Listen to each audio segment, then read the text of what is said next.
Good morning student.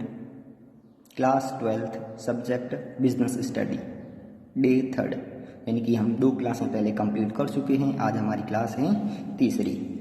2 class में पहले वाली 2 क्लास में हमने पढ़ा मैनेजमेंट का मीनिंग, उसके बाद उसकी डेफिनेशन हमने 3 ऑथर की पढ़ी थी। उसके बाद में हमने एक नोट के रूप में लिखा था कि Taylor is the father of scientific management, यानी कि F.W. टेलर को प्रबंध का वैज्ञानिक पिता माना गया है।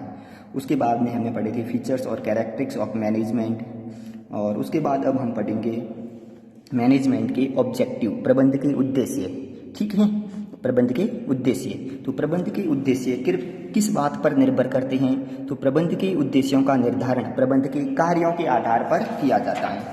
तो प्रबंध के उद्देश्य समझने से पहले प्रबंध के कार्यों को समझना होगा, यानी कि प्रबंध के कौन कौन से कार्य होते हैं। तो उन कार्यों के आधार पर ही प्रबंध के उद्देश्यों का निर्धारण किया जाता है। यानी किसी उद्यम में, ऑर्गेनाइजेशन में जितने प्रबंध के कार्यों का क्षेत्र होगा, जैसे वाइड क्षेत्र हैं तो प्रबंध के ऑब्जेक्टिव वाइड होंगे। प्रबंध का कार्य क्षेत्र स्मॉल हैं तो प्रबंध के ऑब्जेक्टिव भी स्मॉल होंगे। यानी कि प्रबंध के जो उद्देश्य हैं, जो ऑब्जेक्टिव हैं, किस पर डिपेंड हैं, किस पर निर्भर करते हैं? प्रबंध के कार्यों पर। यानी कि प्रबंध के कार्यों के आधार पर ही प्रबंध के उद्देश्यों का निर्धारण किया जाता है। ठीक है, तो हम प्रबंध के कार्यों को समझते हैं। तो प्रबंध के कार्य मुख्य रूप से प्रबंध के कार्यों को 2 भागों में विभाजित किया जाता है। यानी कि प्रबंध के कार्य हैं उनको 2 भागों में वर्गीकृत किया जाता है। एक तो आता है प्रबंध के प्राथमिक कार्य और दूसरे आते हैं प्रबंध के सहायक कार्य। यानी कि उद्देश्यों को समझने से पहले उसके कुछ पृष्ठभूमि के बारे में समझते हैं कि उद्देश्यों का निर्धारण करना क्यों आवश्यक है। तो जो प्रबंध के कार्य होते हैं, उन कार्यों के आधार पर ही प्रबंध के उद्देश्य निर्धारित किए जाते हैं। तो कार्य प्रबंध के होते हैं 2 प्रकार के, एक तो है प्राथमिक कार्य और दूसरा है प्रबंध का सहायक कार्य।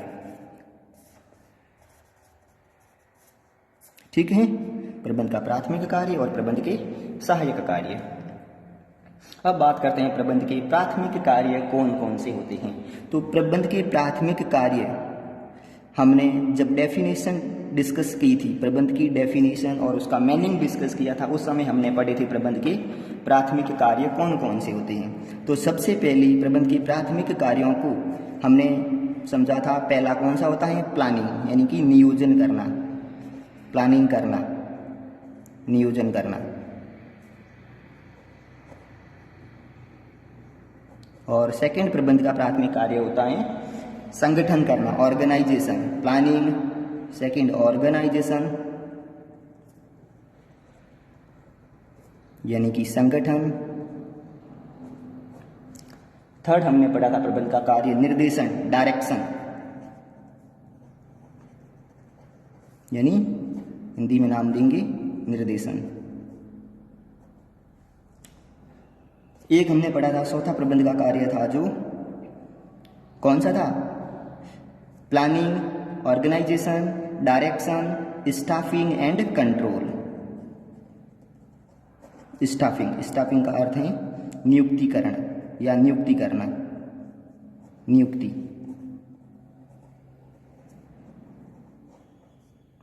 और लास्ट प्रबंध का अंतिम कार्य आता है कंट्रोल करना,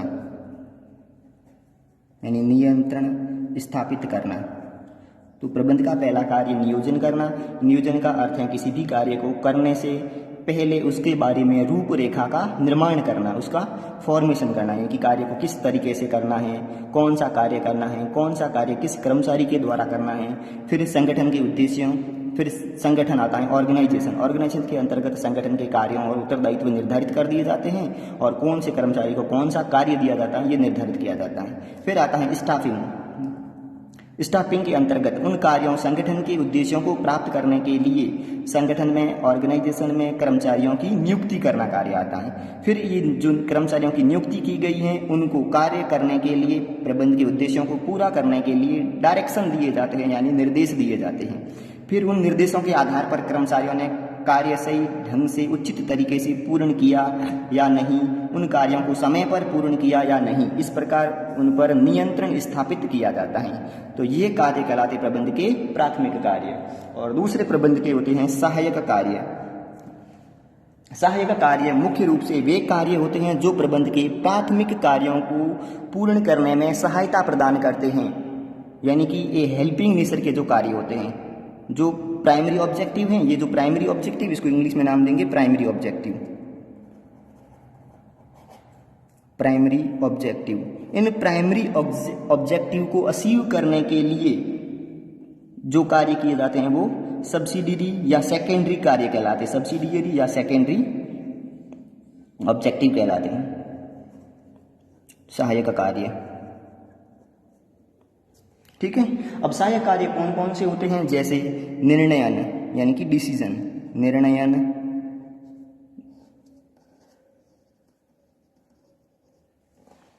उसके बाद सेकंड आता है नियुक्तिकरण यानी स्टाफिंग,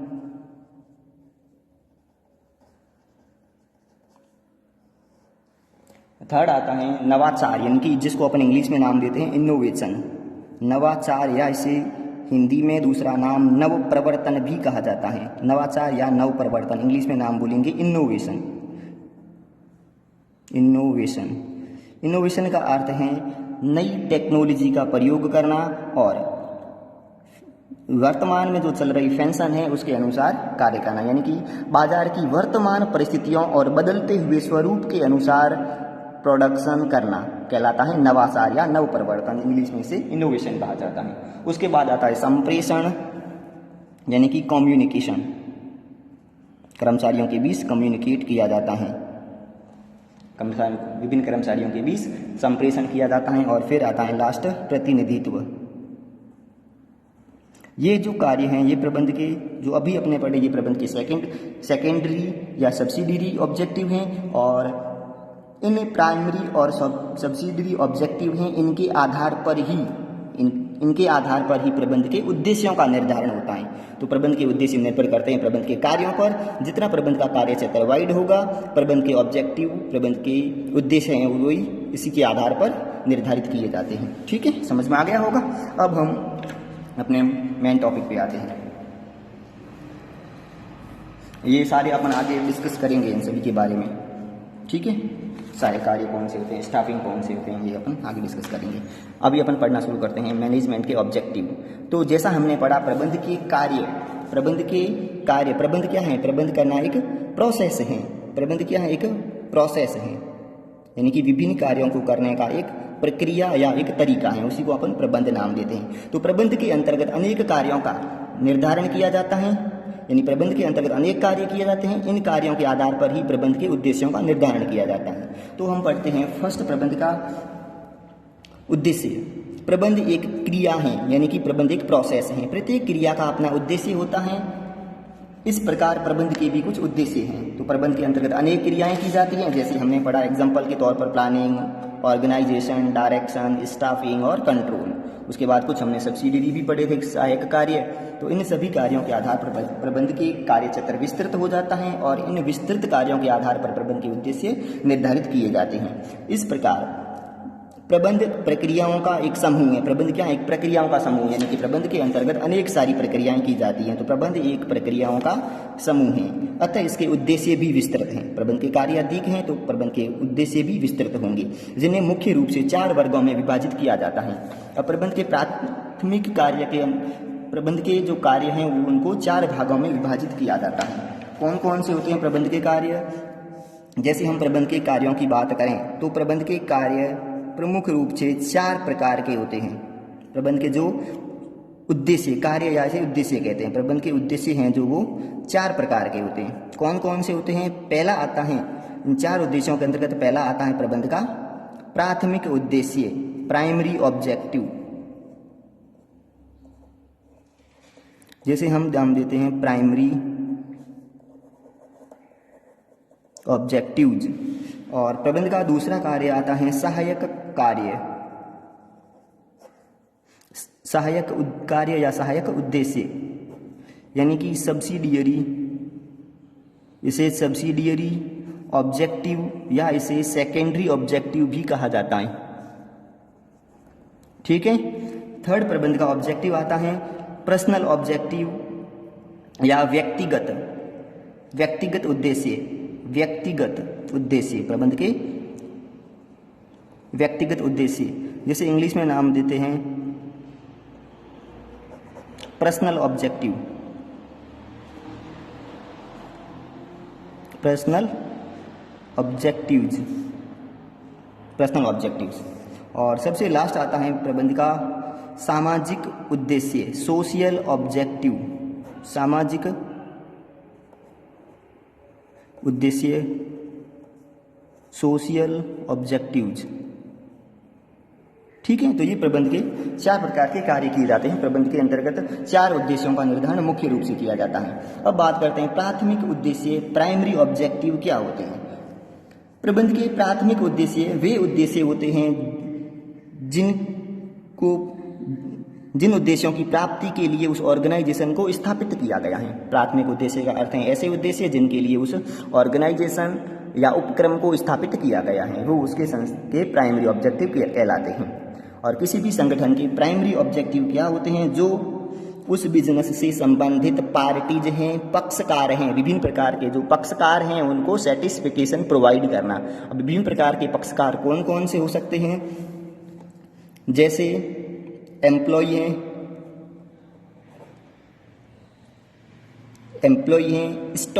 स्टेक होल्डर हैं, यानी कि जो विभिन्न भागीदार हैं,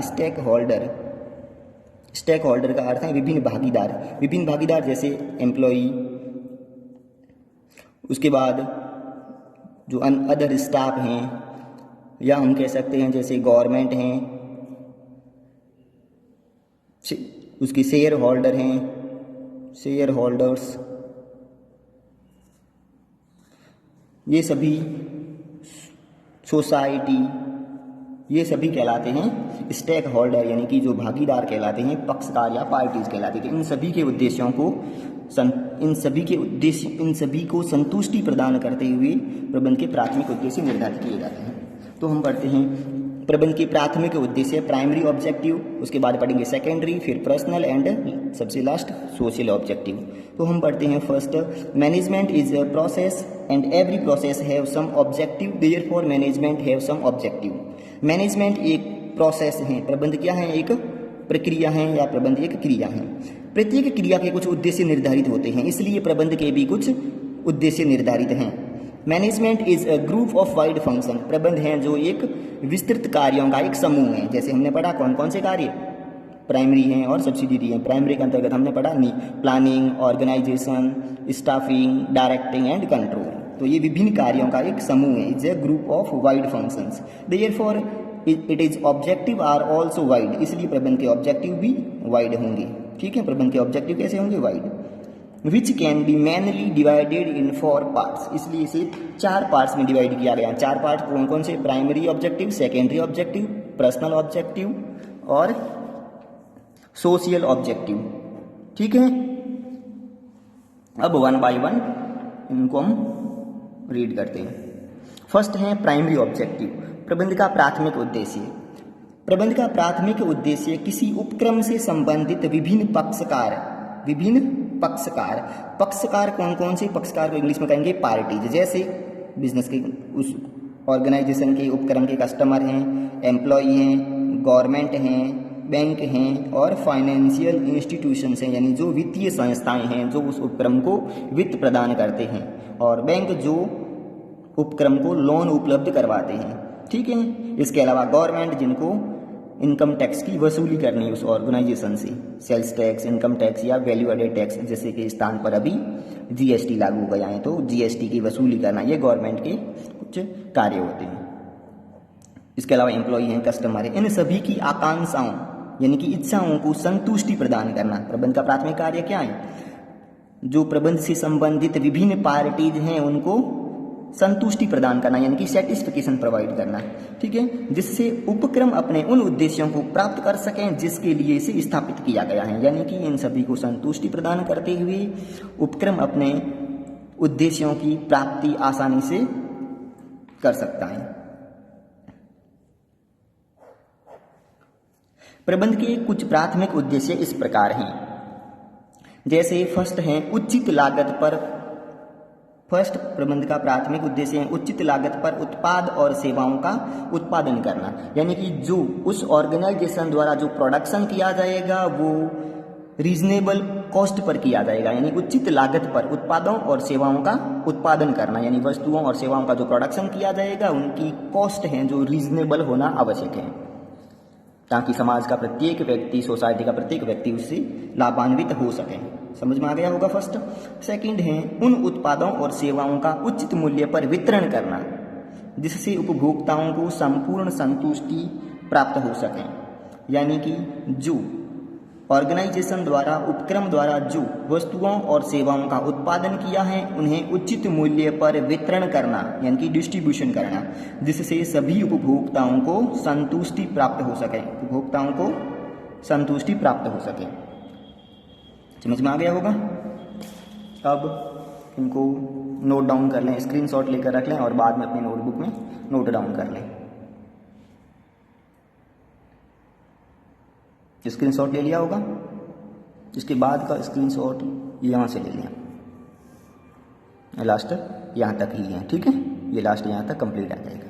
तो इसका भी स्क्रीनशॉट लेकर रख लें, बाद में अपनी नोटबुक में नोट डाउन कर लें। और एक विशेष बात का ध्यान रखें, जब पढ़ते समय नोट डाउन नहीं करना, आपको ध्यान से समझना है और उसके बाद आपको उचित समय दिया जाएगा नोट डाउन करने के लिए या स्क्रीनशॉट लेने के लिए भी उचित समय दिया जाएगा। उसके दौरान आप स्क्रीनशॉट ले लें और फिर अपनी नोटबुक में नोट्स के रूप में नोट डाउन करके रखें, ठीक है।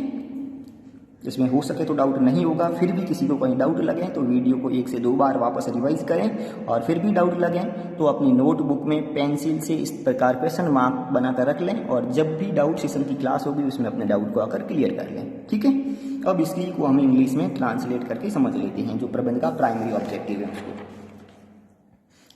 सेकंड पॉइंट तो हम पढ़ लिया था, अब उसके बाद नेक्स्ट थर्ड पॉइंट पढ़ लेते हैं। उपक्रम में उन सभी संसाधनों, अब संसाधन कौन कौन से होते हैं? सभी संसाधनों का अर्थ है प्रबंध में 3 प्रकार के संसाधन होते हैं। प्रबंध में किसी भी उपक्रम में 3 प्रकार के संसाधन होते हैं।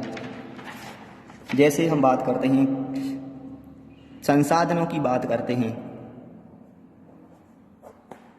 वापस दूसरा पेज ले लेता हूँ, ठीक है, एक मिनट, इसको समझने में आसानी रहेगी। प्रबंध के सभी संसाधनों को उचित पारिश्रमिक देना, सभी संसाधन प्रबंध में जो भी किसी भी उपक्रम में जो संसाधन होते हैं उनको उचित पारिश्रमिक देना। अब संसाधनों की बात करें तो संसाधनों का भी वर्गीकरण किया जाता है, यानी क्लासिफिकेशन ऑफ रिसोर्सेज, संसाधनों का वर्गीकरण।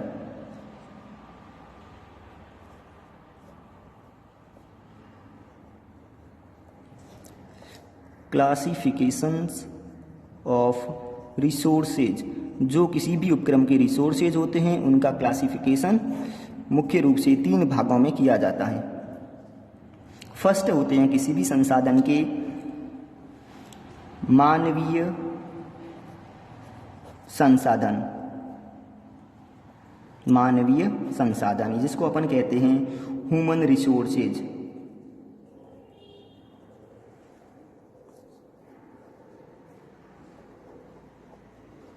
मानव संसाधन। सेकंड आता है भौतिक संसाधन, भौतिक संसाधन इंग्लिश में इसे फिजिकल रिसोर्सेज, फिजिकल रिसोर्सेज या कहीं कहीं पर भी इसे मटेरियल, कुछ बुक में इसे मटेरियल रिसोर्सेज भी नाम दिया जाता है, मटेरियल रिसोर्सेज। और इसका थर्ड आता है वित्तीय संसाधन, यानी कि वित्तीय संसाधन को इंग्लिश में नाम देंगे फाइनेंशियल रिसोर्सेज।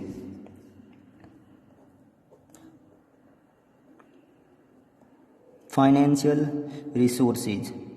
अब 3 प्रकार के रिसोर्सेज हैं, ह्यूमन रिसोर्सेज, फिजिकल या मटेरियल रिसोर्सेज और थर्ड है फाइनेंशियल रिसोर्सेज। जो फर्स्ट हमने पढ़ा मानवीय संसाधन, मानवीय संसाधन हैं जो ह्यूमन रिसोर्सेज हैं, उसको भी वापस सब कैटेगराइज किया गया है। ह्यूमन रिसोर्सेज को भी वापस सब कैटेगराइज किया गया है। 3 पार्ट में इसको वापस सब कैटेगराइज किया गया है, ठीक है। बाकी का सब कैटेगराइजेशन नहीं है, जबकि ह्यूमन रिसोर्सेज हैं उसको भी वापस सब कैटेगराइज किया गया है, सब क्लासिफाइड या सब कैटेगराइज।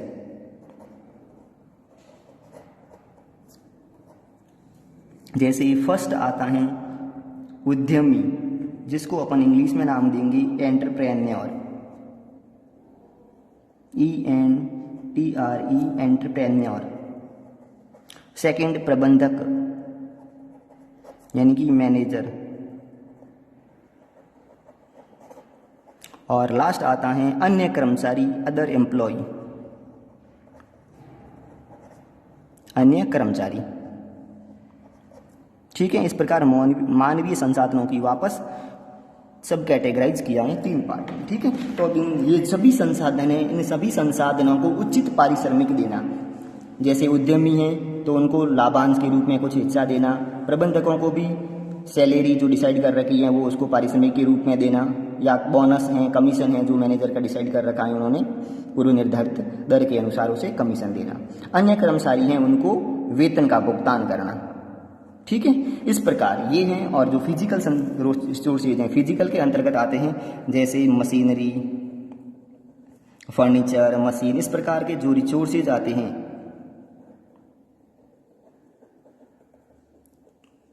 मशीनरी हैं, फर्नीचर हैं, इन सभी को उचित पारिश्रमिक प्रदान करना।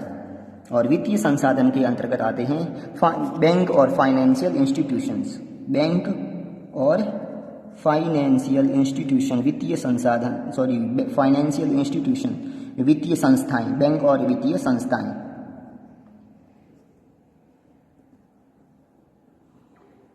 ठीक है, तो इन बैंक और वित्तीय संस्थाओं से व्यापारी द्वारा लोन लिया जाता है तो उनको भी लोन के बदले वापस इंटरेस्ट पे करना, ब्याज का भुगतान करना, ये भी पारिश्रमिक है। तो इन सभी संसाधनों को पारिश्रमिक प्रदान करना। ठीक है, उपक्रम को उचित मात्रा में लाभार्जन करना, यानी कि जो ऑर्गेनाइजेशन है उसको उचित मात्रा में लाभार्जन करना, यानी कि लाभ अर्जित करना। बिना लाभांश के कोई भी उपक्रम या उद्यम या संस्थान है जो अपना अस्तित्व नहीं बनाए रख सकता है।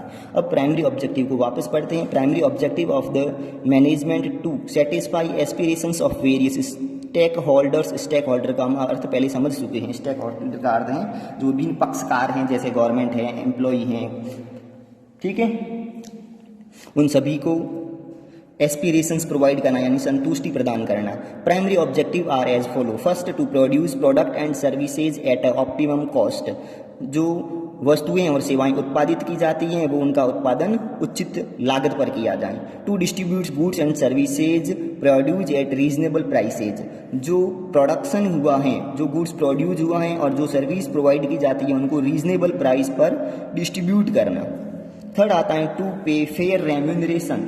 To pay fair remuneration to all resources. अभी हमने ऑल रिसोर्सेज समझे थे, human, physical and financial resources, उनको फेयर रेम्यूनरेशन पे करना यानी उचित पारिश्रमिक का भुगतान करना, पे का अर्थ पेमेंट करना।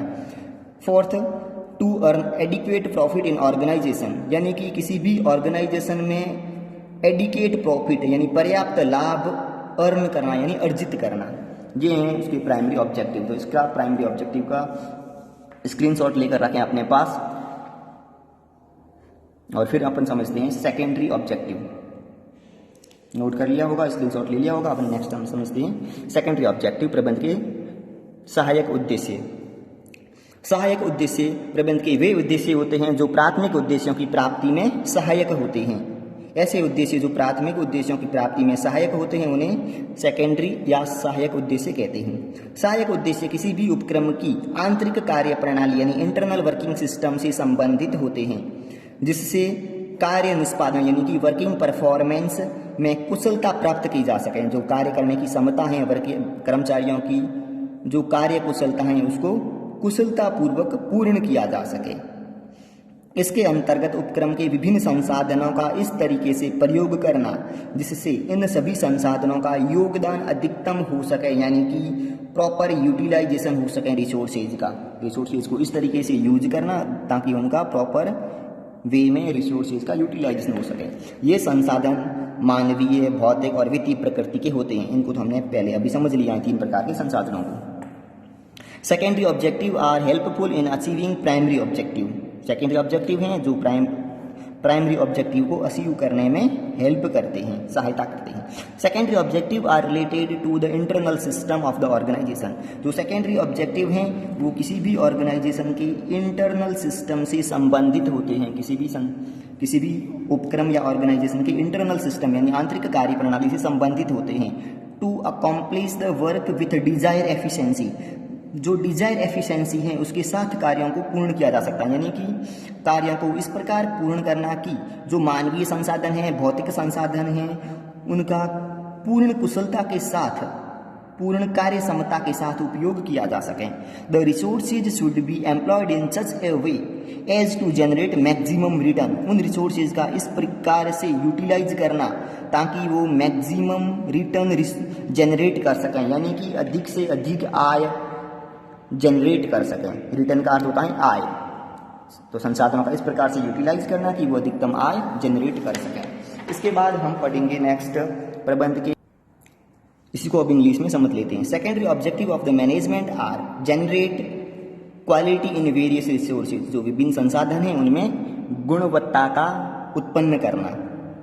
सेकेंड, इनका उचित समय तथा उचित उपयोग, उचित समय तथा उचित स्थान पर इनका उपयोग करना, जो रिसोर्सेज हैं उनको उचित समय पर उपयोग करना और उचित स्थान पर उपयोग करना, यानी कि जहाँ पर उनकी रिक्वायरमेंट है उनके रूप में उनका यूटिलाइज किया जाए। To create coordination among all resources work complementary form, जो सभी रिसोर्सेज हैं, जो फॉर्म के ऑल रिसोर्सेज हैं उनके बीच कोऑर्डिनेशन यानी कि समन्वय स्थापित किया जाए ताकि वे रिसोर्सेज हैं जो कॉम्प्लीमेंट्री फॉर्म में यानी कि एक दूसरे के पूरक के रूप में कार्य कर सकें। सभी संसाधनों के मध्य सामंजस्य स्थापित करना ताकि ये सभी संसाधन एक दूसरे के पूरक के रूप में कार्य करें, यानी सहायक के रूप में, हेल्प के रूप में दूसरे रिसोर्सेज हैं जो उसकी उन्हें पूरा करें। थर्ड हम पढ़ेंगे पर्सनल रिसोर्सेज, व्यक्तिगत उद्देश्य। प्रबंध के कुछ व्यक्तिगत उद्देश्य हैं, तो इसका सेकेंडरी ऑब्जेक्टिव यहाँ तक है हमने पढ़े, ये है capacity. So all the resources work as complementary to each other with effective working capacity, यानी कि जो ऑल रिसोर्सेज का इस प्रकार से यूटिलाइज किया जाए कि उन एक दूसरे के कॉम्प्लीमेंट के रूप में कार्य करें और उनका इफेक्टिव वर्किंग कैपेसिटी यानी कि उनकी जो कार्य क्षमता है उनका कुशलता पूर्वक प्रयोग किया जा सके। ठीक है, जो कार्य करने की क्षमता है उनका कुशलता पूर्वक प्रयोग किया जा सके। इनको स्क्रीनशॉट लेके रख लें यहाँ तक सेकेंडरी ऑब्जेक्टिव का, ये कैपेसिटी लिखा है यहाँ लास्ट में। उसके बाद हम पढ़ेंगे मैनेजमेंट का थर्ड ऑब्जेक्टिव आता है पर्सनल ऑब्जेक्टिव, व्यक्तिगत उद्देश्य। ठीक है, किसी उपक्रम के व्यक्तिगत उद्देश्य का आशय है मानवीय संसाधनों की संतुष्टि प्रदान करना, यानी कि जो भी मानवीय संसाधन हैं उन सभी मानवीय संसाधनों को संतुष्टि प्रदान करना। मानवीय संसाधन अभी हमने पढ़े थे मानवीय संसाधन कौन कौन से होते हैं। मानवीय संसाधनों को 3 प्रकार से हमने सब कैटेगराइज किया था। ये रहा, फर्स्ट एंटरप्रेन्योर, सेकंड मैनेजर और अदर एम्प्लॉय। ये जो ह्यूमन रिसोर्सेज हैं, इन सभी ह्यूमन रिसोर्सेज को पूर्ण रूप से सेटिस्फिकेशन प्रोवाइड करना, इनको सेटिस्फाई करना यानी संतुष्टि प्रदान करना।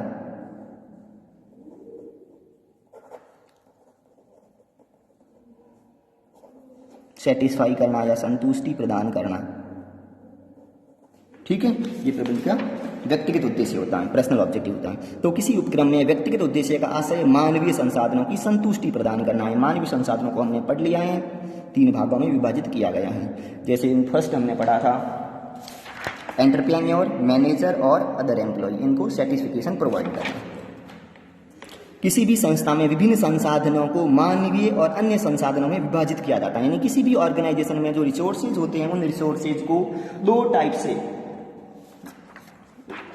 क्लासिफाइड किया जाता है। फर्स्ट होता है ह्यूमन रिसोर्सेज और सेकंड होता है non human resources. Non human resources का अर्थ है ऐसे संसाधन, नॉन ह्यूमन किसी भी ऑर्गेनाइजेशन में रिसोर्सेज को वैसे सब 3 सब कैटेगरी में डिवाइड किया जाता है। फर्स्ट आता है ह्यूमन रिसोर्सेज, यानी कि ये ह्यूमन रिसोर्सेज हैं, मानवीय संसाधन हैं। सेकंड आता है नॉन ह्यूमन। नॉन ह्यूमन के अंतर्गत ये दोनों शामिल हैं, फिजिकल और फाइनेंशियल रिसोर्सेज।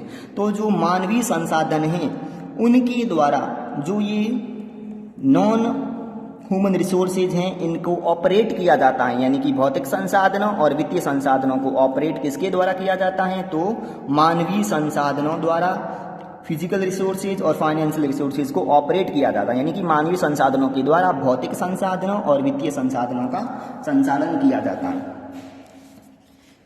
किसी भी संस्था में विभिन्न संसाधनों को मानवीय और भौतिक संसाधनों में विभाजित किया जाता है। मानवीय संसाधन अन्य संसाधनों से भिन्न है, क्योंकि उन्हीं के द्वारा, उन्हीं का अर्थ है मानवीय संसाधनों के द्वारा ही गैर मानवीय संसाधनों का संचालन होता है, यानी ऑपरेट किया जाता है। जो ह्यूमन रिसोर्सेज हैं उसके द्वारा जो नॉन ह्यूमन रिसोर्सेज हैं उसको ऑपरेट किया जाता है। अब नॉन ह्यूमन रिसोर्सेज आपने पढ़े, फिजिकली रिसोर्सेज और फाइनेंशियल रिसोर्सेज होते हैं। मानवीय संसाधनों को वापस 3 वर्गों में डिस्ट्रीब्यूट किया गया, यानी सब कैटेगराइज किया गया। ह्यूमन रिसोर्सेज हैं उनको 3 सब कैटेगरी में डिवाइड किया गया है। फर्स्ट एंटरप्रेन्योर यानी उद्यमी, सेकंड प्रबंध या मैनेजर, और अदर एम्प्लॉय, जिनका हम क्लासिफिकेशन अभी समझ चुके हैं। ठीक है, नेक्स्ट, इन सभी वर्गों को अलग अलग कार्य और उत्तरदायित्व और आकांक्षाएं होती है। ये जो मानवीय संसाधन हैं, उद्यमी हैं, प्रबंधक हैं और अदर एम्प्लॉय हैं, इन सभी के अलग अलग कार्य, एंटरप्रेन्योर का, उद्यमी का अलग कार्य, मैनेजर के अलग कार्य डिसाइड होते हैं, और अन्य कर्मचारी उनको भी अलग अलग कार्य सौंप दिए जाते हैं, और फिर उन कार्यों को करने के लिए उसे कुछ उत्तरदायित्वों का निर्धारित कर दिया जाता है। और इन सभी की अलग अलग आकांक्षाएं यानी कि एस्पिरेशंस या इच्छाएं होती हैं। इन सभी की एस्पिरेशंस होती हैं यानी आकांक्षाएं होती हैं।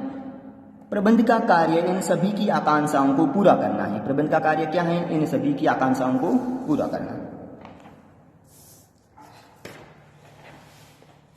अब हम इसी को इंग्लिश में समझ लेते हैं। In any organization, personal objectives are related to satisfying human resources. They are 2 types of resources: human resources और material या physical resources.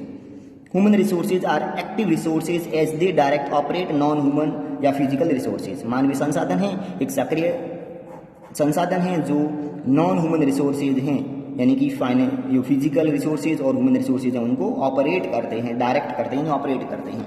The human resources of an organisation can be classified as entrepreneur, manager and other employ. Human resources हैं उनको 3 सब category में divide किया गया है। The main aim of the management is to fulfil the expectation of these different group और section. ये जो डिफरेंट ग्रुप और सेक्शन हैं, एंटरप्रेन्योर, मैनेजर और अदर एम्प्लॉय, इन सभी को एक्सपेक्टेशन, उन आशाओं को पूर्ण करना ये मैनेजमेंट का कार्य होता है। ठीक है, उनकी management is to fulfil expectation of these different group. इन विभिन्न ग्रुप की जो एक्सपेक्टेशंस होती है, आशाएं होती हैं, उनको प्रबंध के द्वारा, मैनेजमेंट के द्वारा फुलफिल किया जाता है। ये प्रबंध का व्यक्तिगत उद्देश्य होता है। अब इसका लास्ट पार्ट आता है सोशल ऑब्जेक्टिव, सामाजिक उद्देश्य। प्रबंध के सामाजिक उद्देश्य, इसको समझ लेते हैं। प्रबंध का सामाजिक उद्देश्य यानी प्रबंध समाज के लोगों से कच्चे माल को प्राप्त करता है, उसे फिनिश गुड्स में ट्रांसफॉर्म करता है और फिर वापस समाज को उपलब्ध करवाता है। तो इसके बदले में उपक्रम के या ऑर्गेनाइजेशन के कुछ सामाजिक उत्तरदायित्व होते हैं जिन्हें उन्हें पूर्ण करना होता है। तो इनका एक बार यहाँ तक का स्क्रीनशॉट ले लें आप। ठीक है, फिर अपन समझेंगे ये 4th वाला पार्ट। ले लिया होगा स्क्रीनशॉट। अब नेक्स्ट समझते हैं सोशल